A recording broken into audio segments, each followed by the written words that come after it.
House Republicans are taking action.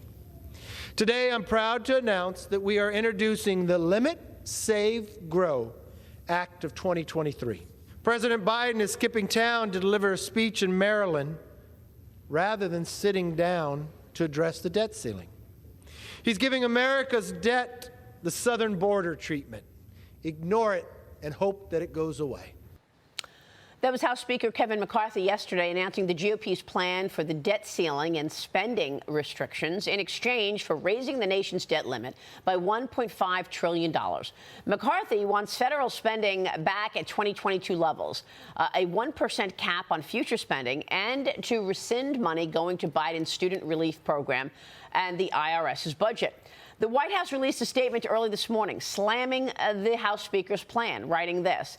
Speaker McCarthy sided with the extreme MAGA wing of his conference and released a blueprint to devastate hardworking American families. Joining me right now is Texas Congressman, member of the House Appropriations Committee, Michael Cloud. Congressman, thanks very much for being here. You saw President Biden's statement on the GOP plan. What is your response? Well, I can tell you this is as good of a plan as we can get in a debt ceiling. I tell you, as a fiscal conservative, I'm not excited about voting for a debt ceiling, but let's remember how we got here. The Dems, up till Christmas, were pushing massive, massive spending bills, and then 2 weeks later, it's like, oh, there's a debt ceiling that you guys need to take care of.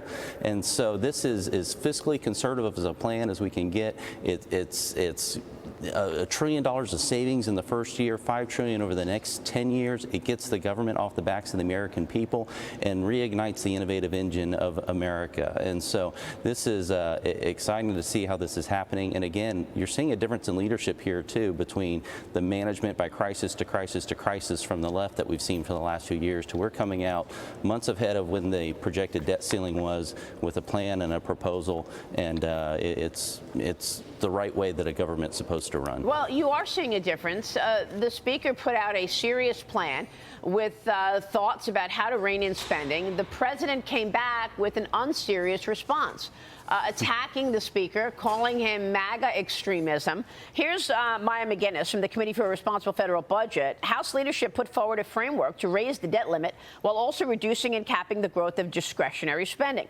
rescinding remaining COVID relief, preventing implementation of the President's student loan cancellation policies, expanding work requirements, repealing the energy provisions of the IRA, and rescinding the IRA's IRS enforcement funding. House leadership estimates this plan will save more than $4.5 trillion over a decade. You don't have any of that calculation from President Biden. So what I'm asking you is, what is your response to the President saying this is all about MAGA extremism? Hey, if that's what MAGA extremism is, we need more of it. I can tell you, working to make America great is what we want. The American people don't want more IRS agents. That's not what they're asking for. They want a government that's working efficiently. And for us, they're trying to make this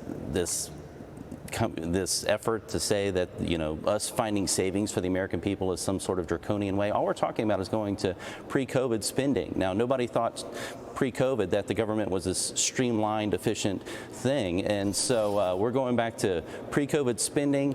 We're going to make America work for the people. And some of the things like the REINS Act, for example, that reins in the federal bureaucracy that has really just been pushing such a burden on the American people and bringing the regulatory effort and kind of shift the power structure back to Congress, elected officials where there's accountability, where it's supposed to be, as opposed to unelected bureaucrats. And so there's a lot of things in here that really, again, unleash the American people to do their best work. Yeah, I understand, but you need a willing partner in the White House in order to push this through. And the President is playing the blame game. He's blaming the MAGA Republicans. Now he's traveling to Maryland yesterday, and he blamed and attacked oil executives along with MAGA Republicans. Here's the President yesterday. Watch.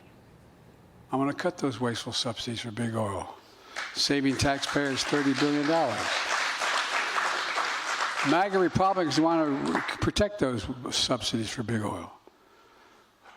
We just finally beat Big Pharma by giving Medicare the power to negotiate lower drug costs. MAGA Republicans in Congress want to hand Big Pharma back in power.